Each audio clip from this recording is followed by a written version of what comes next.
Media servis. Ekskluzivno. Pozdrav poštovani slušatelji, slušate emisiju na Markovu trgu. U gostima smo kod premijera Zorana Milanovića. Dobar vam dan. Dobar dan i vama. Pozdrav svima. Ja sam Željka Gulan, u idućih pola sata pretrešćemo neke aktualnosti, osvrnuti se i na mandat vlade. Mjesec dana je do izbora. Ono što me zapravo za početak zanima, je li ovo vaš zadnji mjesec u Banskim dvorima ili mjesec uoči novog mandata? Vjerujem da je to mjesec uoči novog mandata. Vjerujem da smo zaslužili još jedan mandat i da smo odgovorno, pošteno i učinkovito radili svoj posao, spasili što se spasi dalo, a to je skoro sve, jer prijetio je sunovrat, i otvorili neke nove koridore, neke nove mogućnosti, povećali i ponovno vratili hrvatski robni izvoz, industrijsku proizvodnju, sve ono što je bilo gaženo u stvari zadnjih 25 godina. Tako da ja planiram raditi ovaj posao, a svom suparniku, kojem i ovom prilikom čestitam na djetetu, mislim to je jako lijepo, ću omogućiti da se sa djetetom puno bavi i da ima jako puno vremena za njega. Evo, o suparniku ćemo nešto kasnije. Prvo ćemo se malo vratiti na aktualnosti. Čini se da ste u posljednjim tjednima zaratili s predsjednicom. Ona je trenutno u Mađarskoj. Prilično oštre poruke ste poslali i jučer prema njoj. Nisam. Ne. Samo sam rekao da smatram da bi bilo ispravno da je na dan hrvatske neovisnosti možda i najvažniji dan u našem putu prema neovisnosti, jer državnost je puno starija od neovisnosti, da na taj dan treba biti u Hrvatskoj. To je moj stav, to nije oštro. Vezano uz njezin put u Mađarsku, rekli ste nedavno da niste ni znali da ona tamo ide. Ona kaže da ste morali znati, budući da je vaš savjetnik za vanjsku politiku bio o tome obaviješten. Dobro, to nije, mislim, moj savjetnik za vanjsku politiku, inače bio i njezin šef kabineta dok je ona bila ministrica, dakle to je vrhunski profesionalac. Ja ljude ne biram za takve poslove po stranačkim kriterijima, ne, nego po znanju, ali to naprosto nije dovoljno, bez obzira što je vrhunski diplomat. Dakle, to su, ako već ideš na dan neovisnosti u Mađarsku i tamo razgovaraš sa čovjekom i ljudima, odnosno čovjekom koji u ovom trenutku jedna od najnepoželjnijih osoba u Europi, ideš navodno zastupati hrvatske interese, pa normalno da razgovaraš sa premijerom koji je na čelu institucija koja vodi vanjsku politiku, vlada vodi vanjsku politiku, ne predsjednik. I to u skoro svim aspektima. Jesmo li trebali uopće sudjelovati na ovom sastanku? Nismo mi sudjelovali, sudjelovala je predsjednica. Mislim, ne možete zaustaviti predsjednika. Ona radi što smatra da je dobro za Hrvatsku, ja moram priznati da te poteze uopće ne razumijem i to sam rekao. Mi upravljamo krizom super efikasno, mi smo na strani, dakle, vidi se na kojoj strani. Europska komisija, Juncker, Avramopoulos, Angela Merkel, Faymann, austrijski kancelar, Slovenija, Miro Cerar, dakle, to je ova moderna, napredna Europa, a šta je ovo iza žice, ja ne znam. To nije Hrvatska. Predsjednica je jučer dala jedan intervju mađarskoj televiziji u kojemu je ponovno kritizirala zapravo kako se Hrvatska ponašala u situaciji sa izbjegličkom krizom. Između ostalog, rekla je da je hrvatski sustav za upravljanje migracijskom krizom kolabirao u roku od par sati i da je Hrvatska protratila nekoliko mjeseci. Je li to točno? Za mene je to potpuno neprihvatljivo, potpuno netočno i tu bih stao. Bliže se izbori, ja u zemlju kao predsjednik vlade vodim već 3,5, skoro 4 godine sada, predsjednica je došla prije par mjeseci i neka narod, dakle, ocijeni ko se ovdje bori za Hrvatsku i hrvatske interese, gdje je Mađarska, gdje su Austrija, Hrvatska i Njemačka, gdje su oni koji su odrasli unutar žice i očito mentalno ne mogu izaći izvan žice. Gledajte, meni nikakav problem nije sagraditi ogradu prema Srbiji. Nikakav. Ja sam razgovarao, za razliku od gospođe Kitarović i s Angelom Merkel, razgovarao, dakle ne časkao, sa Faymannom stalno, sa Junckerom, sa europskim povjerenikom za migracije, sa svima koji su bitni u ovoj priči. Mađarska je nebitna i zaključili smo da bi izgradnja bilo kakvog zida prema Srbiji destabilizirala regiju. Dakle, to su i riječi Angele Merkel meni, to mogu reći jer ona to govori javno, ja je nisam proglašavao za mahnitost kao naša predsjednica, zato jer mislim prvo da smo ovdje moralno superiorni, a da funkcioniramo odlično. Ne? I naprosto je zaključak bio, pazite, od jedne Njemačke koja je nesebična, da bi to dovelo do... Dakle, Njemačka koja prima. Ne, Njemačka prima, ne prima Mađarska. Mađarska je slijepo crijevo Europe u ovom trenutku, zahvaljujući svom premijeru koji je bio aktivni komunist, pa onda liberal, svašta nešto. Ne? Dakle, ja sam uvijek isti i kad hrvatska predsjednica, i sad bi zaista tu stao na ovome, kaže da je hrvatski sustav kolabirao, hrvatski sustav je uzoran. I to misle, vide i govore svi europski državnici, a svatko bira svoje društvo. Moje društvo su i Angela Merkel, Fajman, Cerar, bez obzira na neke nesporazume Hrvatske i Slovenije, a koje je njezino i Karamarkovo društvo, ne znam, ja sam Milanović, nisam Kuent Hedervari. Pretpostavljam da onda ni nećete odgovoriti na kritike mađarskog ministra vanjskih poslova koji je rekao da koristite Mađarsku u predizborne svrhe. Mađarska već skoro godinu dana prima ljude i bez registriranja ih šalje u Austriju i Njemačku. Pa ponavljam, dakle, ja sam taj koji razgovara sa zapadnim državnicima, ne Kitarović, ne Karamarko, Milanović, Zoran, mislim, sad govorim o sebi u trećem licu. Dakle, Mađarska taj sustav zaobilazi i krši ga već mjesecima. Nikog ne registriraju. I grade ogradu istovremeno. Ljudi koji su odrasli unutar žice. To je strašno. Ono što govorim, ja govori Sveti Otac, ne? A ne zato što sam ja usporediv s njim. Ja to govorim na puno izravniji, ako hoćete, i siroviji način. Svi ljudi koji imaju malo mozga u glavi danas govore tako. Dotaknuli smo se već nekako i izbora koji su... Pa to je jedino bitno u ovom trenutku. Dakle, način na koji mi upravljamo krizom je superioran. I uvijek imam jedno oko i na granici prema Srbiji i uvijek Hrvatska može izgraditi ogradu. A predsjednica mora odlučiti čija je predsjednica. Ali srećom, kažem, sve pod kontrolom, sve u našim i mojim rukama. Tamo gdje su Kotromanović i Ranko Ostojić, tamo zime nema. Petlja li se predsjednica onda u kampanju? Ne znam, ajmo, idemo dalje. Budimo ozbiljni.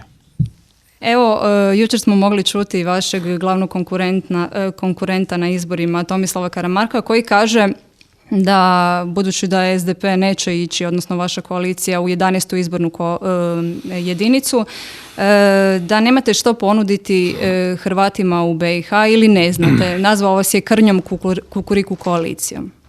Zato što nema IDS-a. Zato što nema IDS-a. Dobro, rekli su mi da više ne spominjem Prnjavar koaliciju, pa onda više neću spominjati Prnjavar koaliciju. U našu koaliciju je ušlo nekoliko novih stranaka, laboristi koji su stranka na nacionalnoj razini, IDS će biti nakon izbora opet naš partner, to je 100%, ali kad smo već kod 11. izborne jedinice, naš stav je jasan, dakle, politički je jasan, hrvatski ustav je jasan, zakoni su jasni, tamo ne moraš ići sa listom, naročito ako su na toj listi Rešpećani Zagrebčani, a ne Bosanci i Hercegovci. A što sam ja učinio za Bosnu i Hercegovinu, za Hrvate Bosne i Hercegovine, moja vlada i ja u zadnje 3,5 godine, to možete otići u Tomislavgrad, Kraljevu Sutjesku, Široki Brijeg, Mostar, pitati svakog Hrvata koji hoda tamo. A naročito nakon što su im zapalili nacionalne institucije u veljači prošle godine, Karamarka i Vase nigdje, ja sam došao tamo i razgovarao s tim preplašenim i bijesnim ljudima. Trebalo ih je smiriti i dati im ohrabrenje. 10 milijuna kuna smo dali samo ove godine za Mostarsko sveučilište, dakle za centar pameti hrvatskog naroda u Bosni i Hercegovini. 20 milijuna kuna svake godine za precizno odabrane projekte, ne use, nase i podase, po rođačkim vezama, nego upravo onima koji trebaju i da se to vidi. Hoćete studentski dom na Stupu u Sarajevu, u starom kvartu u kojem je živjelo puno Hrvata. Hoćete domovi za stare i nemoćne. Je li to onda ta aktivna politika pomoći Hrvatima? Ne samo da je aktivna, nego je transparentna i ljudi to znaju, jer ja sam tamo od prvog dana, a bio sam u skoro svim selima, od Borovice, iznad Vareša, tamo nisam bio. To je jedino gdje nisam bio i žao mi je, gore na 1000 metara nadmorske visine, sam govorio ljudi, dvije stvari da raščistimo na početku. Ne tražim vaše glasove i ne tražim vaš novac. Tu smo da pomognemo, ali tako da se vidi, ali ne radi mojih izbornih izgleda, jer ja od vas ne mogu i neću dobiti ni jedan glas. A u Hrvatskoj znači, to tako i tako. Znači definitivna je odluka da tamo ne idete. Pa kad smo išli? Pa niste išli. Pa nikad nismo išli, zato što je naš stav da su na izborima, dakle, trebaju nastupati oni koji biraju predstavničko tijelo, to je Hrvatski sabor, koji donosi zakone prema kojima ti ljudi žive. Dakle, Hrvatski sabor donosi zakone prema kojima žive ljudi u Hrvatskoj, 99,9%. To je taj problem. Ne? Ali moja, ako hoćete, i ljubav i afinitet prema i Bosni i Hercegovini i ove 3,5 godine, nema ću što dokazivati, to se naprosto vidi. I znam kako su me dolje dočekali Hercegovci u Mostaru pred HDZ-om i tražili da držim govor. Što nisam htio, jer znamo kako su ti govori znali izgledati u 80. godinama. Prema tome došao sam dolje smiriti ljude i reći im govora nema, ali tu smo, dakle, ako treba doći sutra ovdje među vas. Karamarka i Vase nigdje, ni od korova. Spomenuli ste ipak Prunjavoru koaliciju, čini se da je HDZ-u prisjeo zapravo nekako taj Not naziv. my business, nije moj posao, dakle, molim vas da, ne želim komentirati to, već njihovo što je i kako je. A imamo pola sata, htio bih govoriti o stvarima koje su konkretne, dakle afirmativne i gdje se vidi da Hrvatska raste i da je zbog toga važno. Dakle, da se vidi da stvar funkcionira, da idemo naprijed, da smo jači, da smo, razumijete, da nismo država žice, kao ovi koji su odrasli u žici, ne? Dobro, evo, Nego da smo kakav država ćete- i ravnice, dakle i prostora i brda i mora i da smo jedan europski narod koji trenutno u ovoj situaciji ima priliku dokazati i moralnu superiornost, ali i mozak. I tužan sam zbog onih koji to ne vide, ali srećom onaj najveći, najzdraviji dio Europe to vidi. Njemci, Austrijanci, u Austriji će 60.000 ljudi zatražiti azil. Znate koliko je to puno ljudi za tako malu zemlju? U Hrvatskoj nitko. U Mađarskoj, Bože sačuvaj. Pa njemački ministar unutarnjih poslova je neki dan izjavio malo onako sa pilom naopako da ako budu vraćali ljude, teško, da će ih vraćati u Sloveniju i Hrvatsku jer su to humane zemlje, za razliku od Grčke i Mađarske. Pa treba li veći dokaz? Treba li veći dokaz? Dakle, ako već ne vjeruješ svoj vladi, koja se bori za hrvatski interes i koja čuva hrvatsko dobro ime, da pače diže ga na nove razine igre. Jer ovo je sve jedna velika, velika igra u kojoj sudjelujemo kao države. I tu se pokazuje ko je čovjek, a ko je farsa. Na koji način ćete se boriti za svoje birače evo u ovoj kampanji koja predstoji? Upravo ovako. To već traje mjesecima. Sad se neko čudi kao što je došlo do nekakvog preokreta. Mislim, do preokreta je počelo dolaziti od prvog dana, kad su se vidjele određene sprege i aranžmani, možda su ljudi bili malo zasićeni na predsjedničkim izborima. Ljudi spominju ankete, mislim, niko ne govori da smo mi u jednoj anketi Crobarometra već u 6. mjesecu kao koalicija prešli u vodstvo. Mislite da će tako ostati? Pa, to je moj posao, to je moj poziv, to je moje poslanje. Dakle, da, mislim da ćemo mi, odnosno da ću ja biti taj koji će predsjednici Republike donijeti najmanje 76 potpisa hrvatskih saborskih zastupnika. Tako se dobija mandat. Sve drugo je farsa. Što možemo očekivati od vašeg programa? Neke značajke su već izašle po medijima. Možete li malo... Prvo možete očekivati da je to program koji smo pisali mi. Hrvatski političari u Hrvatskoj za hrvatske ljude. Nije ih pisao nitko ni u Njemačkoj ni u Republici Srpskoj. Drugo, taj program ima svoju, dakle, kako da kažem, tehnički malo kompleksniju stranu i onu jednostavnu političku stranu. Možemo razgovarati i razgovarat ćemo u sljedećim danima o detaljima. Dakle, naš plan je ne da opet okupimo 5.000 srčanih ljudi u Domu sportova, nego da to stavimo na internet, transparentno, da može svatko, naći neki zarez i reći ovo vam ne valja, ne? To je riskantni i teži pristup poslu, ali da istovremeno ovih dana, dakle, sutra, ali da istovremeno govorimo o glavnim naglascima, na što ćemo smanjiti PDV? Ne na sve.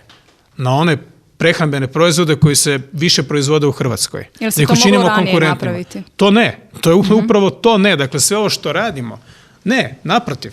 Ja sam danas bio u pošti, Hrvatskoj pošti, to je uzorno unapređena firma, uzorno i nije jedina. Sve što radimo je posuto srebrnom prašinom. Dakle, ništa nije uprskano, nijedna firma nije uništena. Sve je dignuto na višu razinu ili je kvalitetno privatizirano i sad radi novac i otvara radna mjesta. Sve. A što se tiče ovog ranije, dakle, prostite, ali u samoj kampanji, mi imamo pravo reći, recimo, da ćemo porodiljnu naknadu produžiti sa 6 na 8 mjeseci. To je realno i moguće. I to naročito za one žene koje imaju plaću ispod 5.000 kuna. Dakle, da će im to trajati još 2 mjeseca. To je jedan od planova. To je konkretno obećanje, ali ne obećajem milijarde kao ovi drugi. Ne? Dakle, oni obećaju prvo ogromne rezove i dolinu suza, pa onda kažu daćemo vam 100 novih prava, a onda sljedeći dan kažu da će sniziti PDV za 2% poena, tu najvišu stopu PDV-a. Pa to je fenomenalno neodgovorno. To je nemoguće. 1.000 eura za svako dijete, da bar u kunama govore. Pa prvo, to su ogromni novci. Drugo, koliko god to bilo važno, pa nije isto prvo dijete i treće dijete. To su sve, ozbiljne politike. Dakle, dijete ne možemo svesti na svežanj znojnih novčanica. Na kraju i novac je itekako bitan, jel tako? Ali idemo razgovarati kao ljudi, dakle, ako ženama, majkama, dakle, koje su na porodiljnom, nakon 6 mjeseci plaća pada na 2.300 2400, dakle idemo im to produžiti za još 2 mjeseca, tako da one koji imaju manje od 5000 kuna dobijaju 4800 recimo, a ne 2400. Za one koji su više plaćeni, to su već veće plaće. Dakle, to je odgovorna i jasna politika. Da ćemo smanjiti PDV na međustopu, dakle na 13%, na primjer za mandarine, još jedno 15 do 20 proizvoda koji se rade u Hrvatskoj i želimo da budu konkurentniji u Hrvatskoj. To je pomoć, potpuno dopuštena prema europskom pravu. Međutim, te mandarine se moraju prodavati u svijetu. Dakle, i svi ti proizvodi će biti konkurentni tek onda kada po uzoru na neke koji već to rade u Hrvatskoj krenu preko granice i preplave Europsku uniju. Pa vidimo da izvoz raste, vidimo da industrijska proizvodnja raste. Izvoz je narastao u usporedbi sa istim razdobljem godinu dana ranije za 12%. Pa to su ozbiljne brojke. To su ozbiljne brojke. Dakle, nitko u Europi nema takav rast izvoza. Naravno, mi na svoju osnovu, a neka veća država na svoju osnovicu, ne.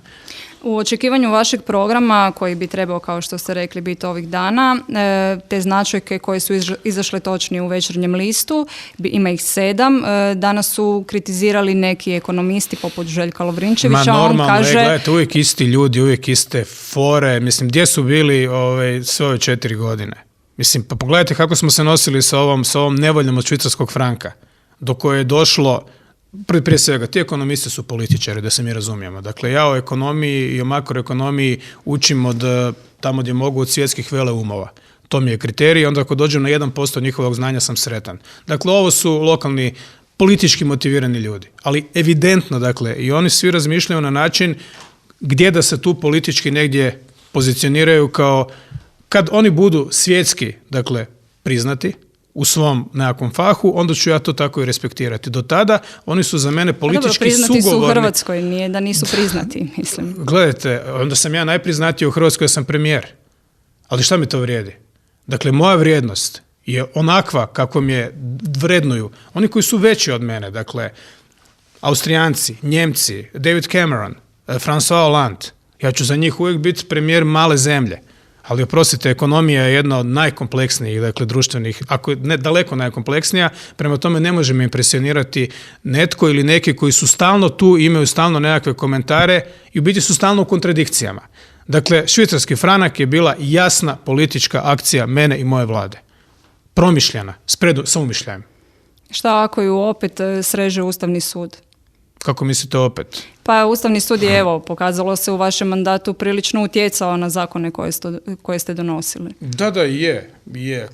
Najčešće iz tehničkih razloga i, dakle, iz samih vrijednosnih razloga tu skoro ništa nije. Pa Ustavni sud funkcionira kako funkcionira. Pustimo sad Ustavni sud, pustimo i ekonomiste, dakle, svakom čast, ali za mene su uzor najveći mozgovi tamo negdje drugdje, pa čak i tada sa dosta rezerve. Ne. Na kraju, ali da se vratimo na Ustavni sud. Dakle, Ustavni sud pa teoretski može.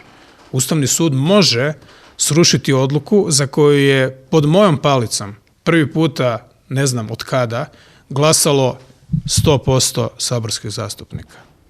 Ne 2/3, ne 50, ne obična mala većina, ne kvalificirana većina, nego svi. Svi. E sad, htio bi vidjeti tu hrabrost, dakle, da Ustavni sud pošalje svim saborskim zastupnicima poruku da nemaju pojma o hrvatskom ustavu. Tako da, to je moj komentar. A što odluče? Isto tako i Slovenija, svi saborski zastupnici, pod mojim vodstvom. To je leadership. Leadership nije trčkarat u Beograd i u Budimpeštu. Možemo i mi sagraditi ogradu. Evo, spomenuli smo... I uzeti tuđi vlak. Spomenuli smo... Zarobiti ga ovdje u Hrvatskoj. Na to su me isto neki nagovarali, možda i s pravom. Zašto mi ne zadržimo 20 njihovih vagona? Naprosto ih stavimo sa strane i čekamo. Ja sam rekao... U ponedjeljak ide račun Mađarskoj. Da, ali to morate pitati Hrvatske željeznice. Dakle, sad sam ja na to skrenuo diskusiju, ali da li razumijete koliko to se skupa smiješno? Dakle, ja sam zaboravio na taj vlak.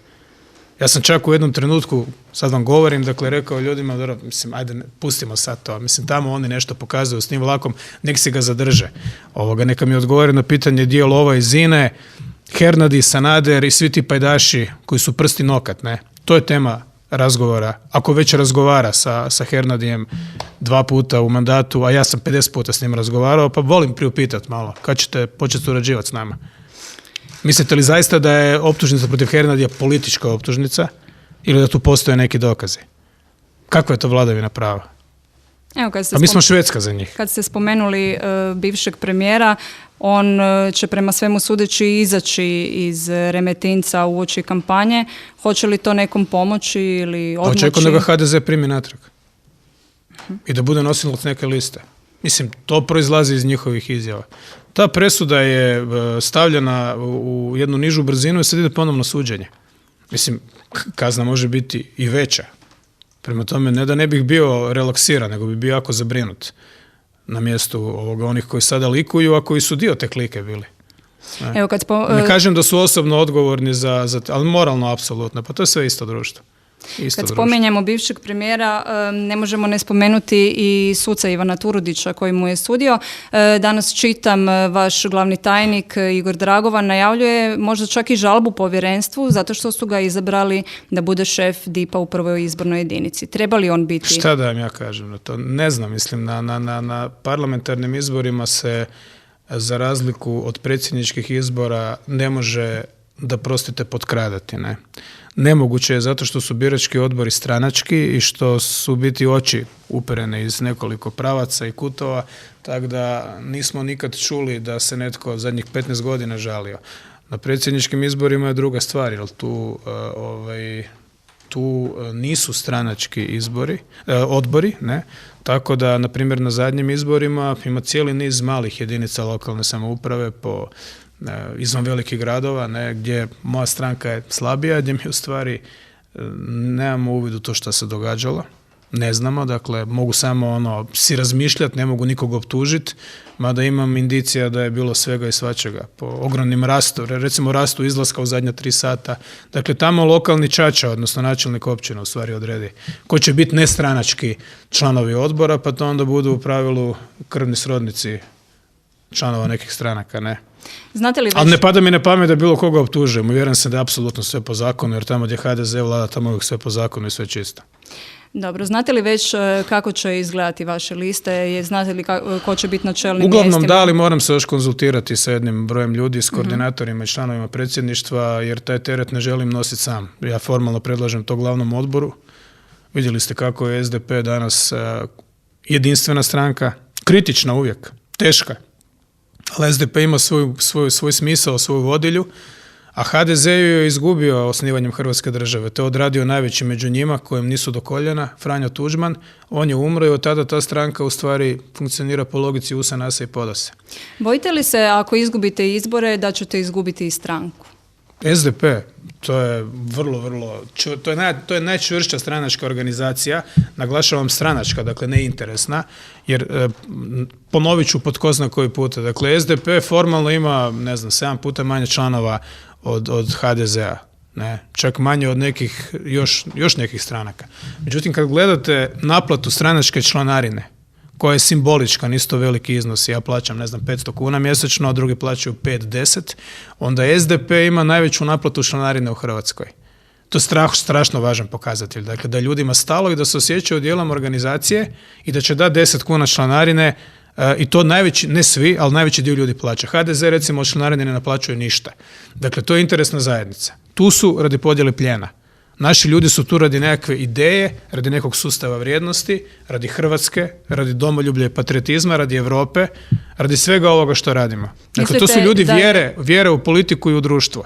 Kako mislite da je HDZ tu zbog podjele plijena? Mislite na ovaj sastav HDZ-a ili mislite Mislim na ovaj sastav HDZ-a, pa to su sve isti ljudi. To su isti ljudi, dakle, iz vremena Sanadera. Ničeg novog tu nema. 1-2 imena koje onda potroše, bace kao u Martinu Dalić, relativno pametna, kompetentna osoba. Nema. Dakle, to je stranka koja funkcionira po policijskoj metodi. Kako ćete financirati kampanju? Kreditom. Mislim, privremenim kreditom, dakle, mi taj novac, ta sredstva imamo. To je apsolutno